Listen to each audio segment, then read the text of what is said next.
મને હવે જીવવામાં રસ નથી. મહાત્મા કહે પણ તમને તકલીફ શું છે? અહીં બહારનું ખાઈ લે, જેવું તેવું ખાઈ લે, નાના ધોયા વગર એમને 15 દિવસ રહે.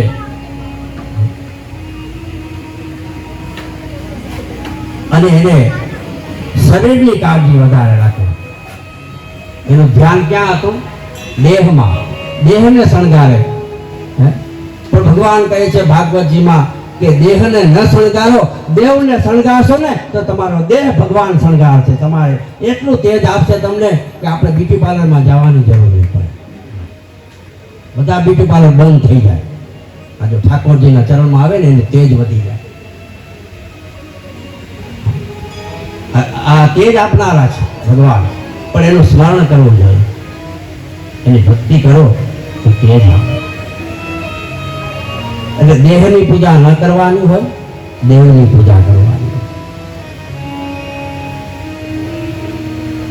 પણ આ ધૂંધુલી આખો દિવસ દેહની પૂજા કરે, દેહને શણગારે અને એમાં ટાઈમ પાસ કરે. એને સંતાન જોતું નથી. મારે સંતાન નથી જોતું. ઘણા વર્ષ થયા એને સંતાન થયું જ નહીં. અંતે આત્મદેવ કંટાળ્યો, વિચાર કરવા લાગ્યો કે હવે શું કરું, મારે કોઈ સંતાન નથી. એક વૃક્ષોમાં રોપ્યું, વૃક્ષમાં ફળ આવે એ બધી સેવા કરવા લાગ્યો. વૃક્ષ વાવવા લાગ્યો, પણ એકે વૃક્ષોમાં ફળ લાગ્યા નહીં. એને થયું ચાલો હું ગાય લાવું. એક સુંદર મજાની ગાય લાવ્યા છે અને સમય જવા લાગ્યો. ગાયને પણ કોઈ સંતાન થયું એટલે કોઈ સંતાન બચડું થતું નથી. હવે હું કેના માટે જોઉં? એટલે હું મરવા આવ્યો છું.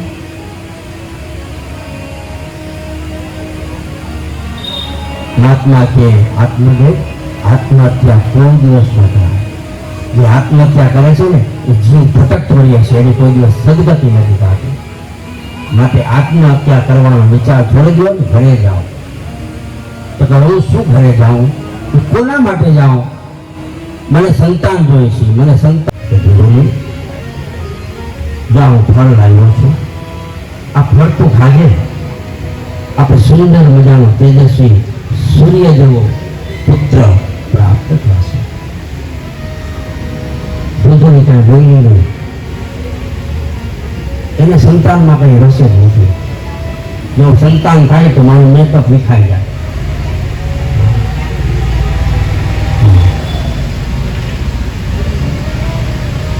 વાત કરી કે આવું છે, મારે પણ ખાવું નથી, શું કાંઈ રસ્તો બતાવો. બેનપણી રસ્તો કેવો બતાવે તો એના જેવી એવો જ બતાવે. એક કામ કર, મારે ક્યાંક સંતાન થવાનું છે, એ હું તને આપી દઈશ. ગાયની જમાનામાં જ્યાં પેલી ગાય લાવ્યા હતા ને, આત્મદેવ બાંધાઈ હતી ને, ત્યાં પડી અને આ ફળ પેલી ગાય ખાઈ ગઈ. ગાય આ ફળ ખાતું. સમય જવા લાગ્યો. જુદીકારીની બેનપણીને સારા દિવસો જોવા લાગ્યા અને એની બેનપણી કહેવા લાગી કે હવે તો ખોટા ઢોંગ કરજે કે હું સગર્ભા છું, સગર્ભા છું. એવી રીતે તારે ઢોંગ કરવાનું. હવે ધૂધુલીઓ ઢોંગ બહુ કરે. ઢોંગ કરે ને ધૂધુલી ખોટા ઢોંગ કરીને અને આત્મદેવ પ્રસન્ન થયો. વાહ, મારે ત્યાં સંતાન આવશે, મારી પત્નીને સારા દિવસો. આ બાજુ તો બેનપણીને ત્યાં બાળક જેવી. આત્મદેવને ખબર ના પડે એમ એને ત્યાં ધૂંધુને અપલાવી અને પૈસા લઈ ટોપલા લઈ.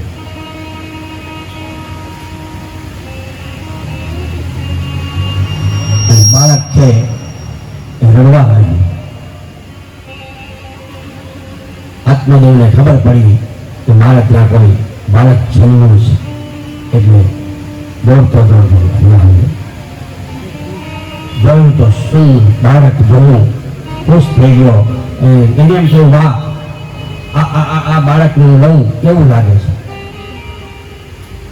આત્મદેવે આ બાળકને જ્યાં ખોળામાં લીધો ને, કથા એવી સાંભળવા જેવી છે, સરસ હે, કે કેવો લાગે છે. કોકનું બાળક શું કરે અને કેવી રીતે આપણે ફળ મળે. એ કોકનું બાળક એને ખોળામાં રાખ્યું ત્યાં તો આખા શરીરમાં બળતરા થવા લાગી. ધૂંધીલીના બેનપણીનું બાળક એના જેવું જ હોય ને. પછી કેવું ખાતા હોય, કેવું પીતા હોય, અને એવા બાળકો જન્મે ને એ આપણા કુળનો નાશ થઈ ગયો. અને બળતરા થવા લાગી. મને કાંઈક થાય છે, મને કાંઈક થાય છે એમ કહી નીચે મૂકી દીધું.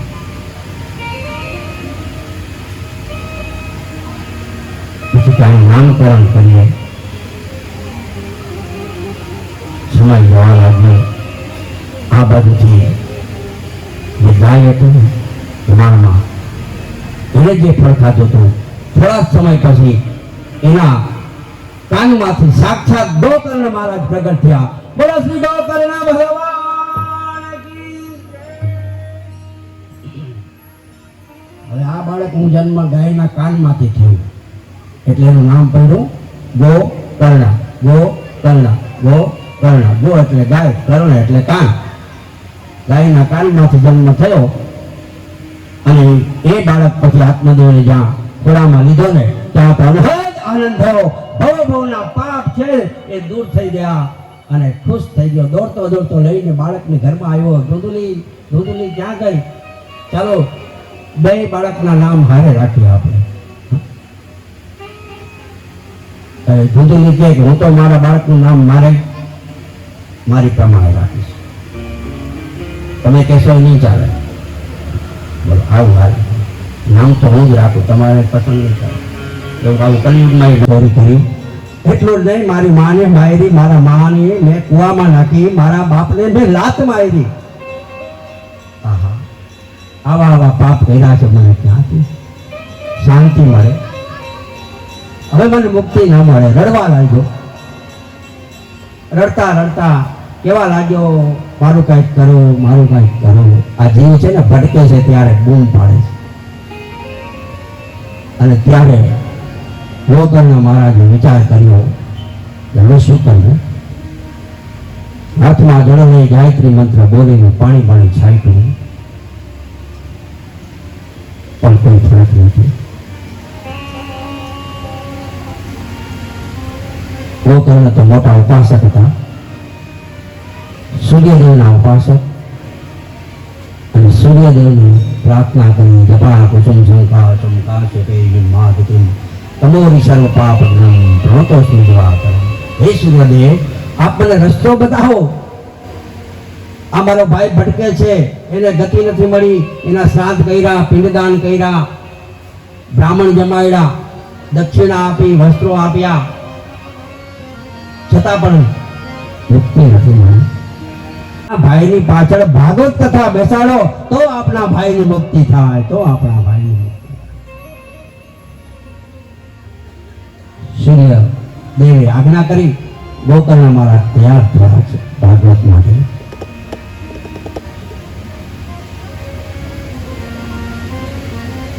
આ ભાગવત થી આપણા પિતૃઓની 101% મુક્તિ થઈ જાય, 100% નહીં.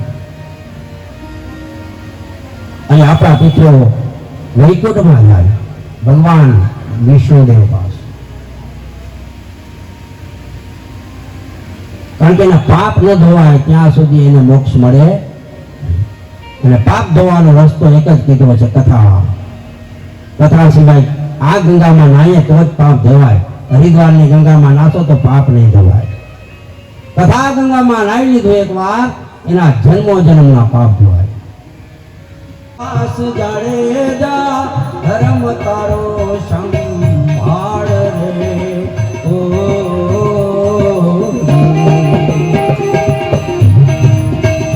તારી બેડલીને બુડવા નહીં દઉં, તારી નાવડીને બુડવા નહીં દઉં. જાડેજા રે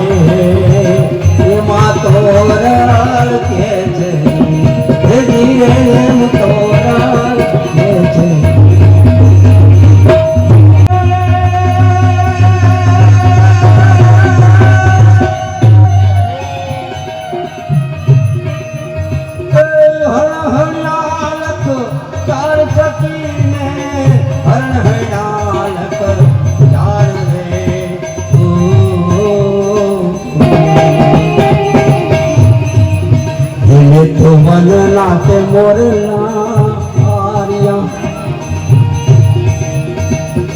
એને તો વન ના રે મોરલા હારિયા ઘોડા દે રે એમ કે સોલ એ ધીરે એમ જાડે જો કે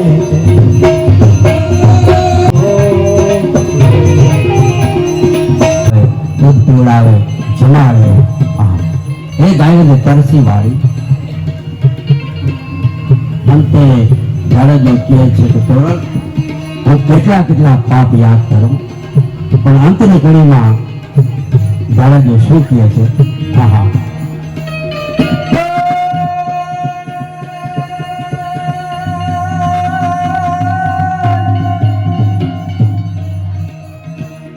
જતુરા મથેજા વાળ કાઠી રાણી જતુરા મથેજા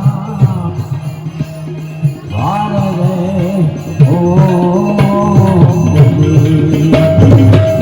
રાતે કુકરા મે કયા એ સતી રાતે કુકરા મે કયા ઓરા કે કે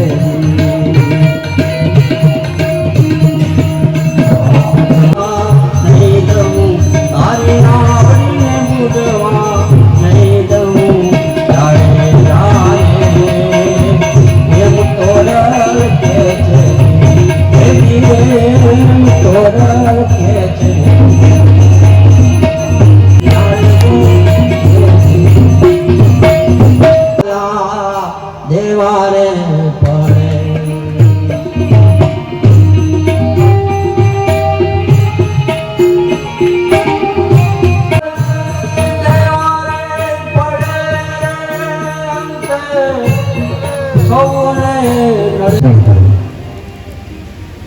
સદાચાર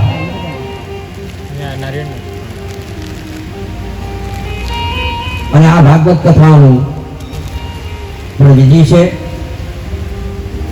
તમામ સત્કર્મ એ વિધિપૂર્વક કરવા જોઈએ તો આપણે પ્રથમ પત્રિકાઓ છપાવીએ પછી પત્રિકાઓ બધાને આપીએ અને બધાને આમંત્રણ આપીએ એમ પહેલા સારું મુહૂર્ત જોઈ પત્રિકા છપાવી અને ઉત્તમમાં ઉત્તમ મુહૂર્ત કહે છે કે રાધા અષ્ટમી એટલે ભાદરવો મહિનો રાધા અષ્ટમીથી પૂનમ બીજું મુહૂર્ત છે ગોપ અષ્ટમી એટલે આ કાર્તક સુદની આઠમ આપણે ગોપ અષ્ટમીના કથા પ્રારંભ કરી આ ગોપ અષ્ટમીથી કાર્તિકી પૂર્ણિમા તો આ કાર્તક મહિનો એમાં શું કરવાનું 6 વસ્તુ આમાં કરવી જોઈએ કાર્તક મહિનામાં પહેલા તો કથા સાંભળવી જોઈએ સવારના વહેલું ઉઠવું જોઈએ અને જલ્દી સ્નાન કરવું જોઈએ સૂર્યોદય પહેલા સ્નાન કરી લેવું તીર્થોમાં સ્નાન કરવું બોલો કાર્તક મહિનામાં કાર્તિક સ્નાન આવે છે એ કાર્તિક સ્નાન તીર્થોમાં જઈને કરવું અને તીર્થોમાં ન જવાય તો ભગવાન અહીંયા તીર્થ બનાવી દે બોલો આપણે કાલ નયા ને બધા નવરાયણ કર્યું આ તીર્થ જ છે અત્યારે તીર્થો હરિદ્વાર પ્રયાગ ઉજ્જૈન કાશી બધું અહીંયા જ છે 68 તીર્થ જ્યાં ભાગવત થતા હોય ને ત્યાં બધા તીર્થો આવી જાય અને ત્યાં આપણે એટલું તો એ ધૂળ છે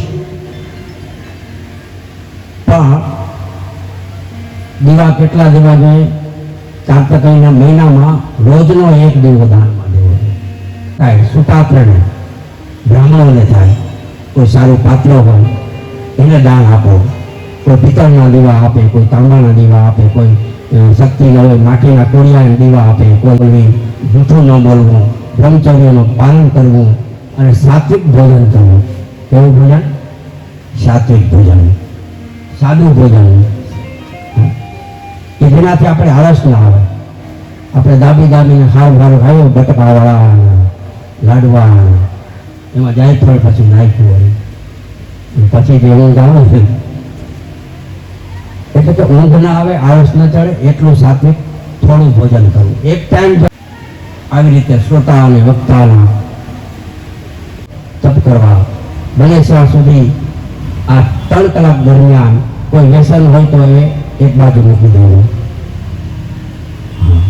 આ બધા નિયમો છે એટલી કોઈને સંભળાવવાની જરૂર નથી. આપણે મનમાં બોલશું તો એનો ફળ એ કરોડો ગણું મળે છે.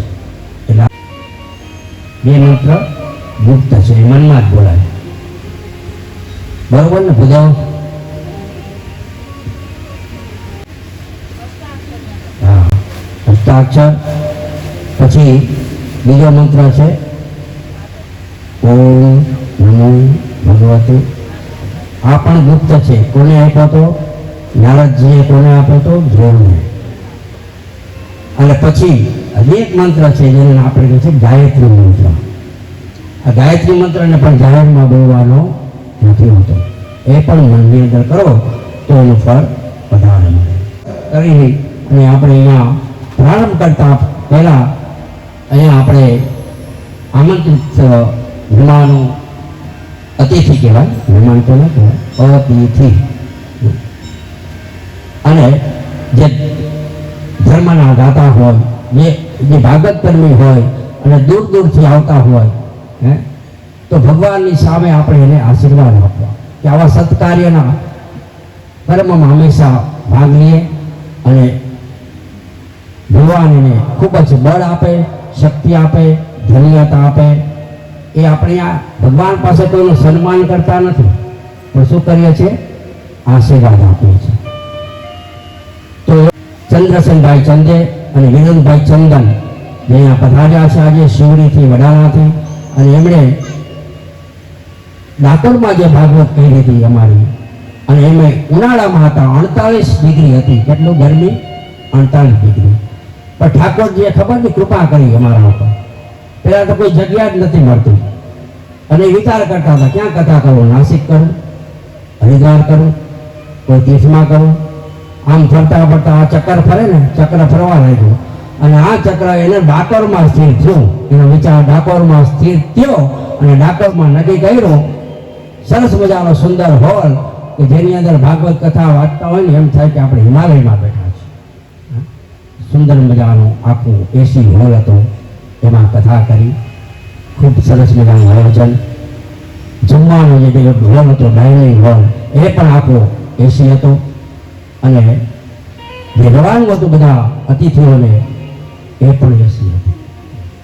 તો આવી ભગવાન એના ઉપર કૃપા કરી તો આ બધું કરી શકાય. તો ભગવાન બધાને સર્વને આવી કૃપા કરે અને બધા ધનવાન બનો અને સારી રીતે ઠાકોરજીના કાર્ય કરી શકો.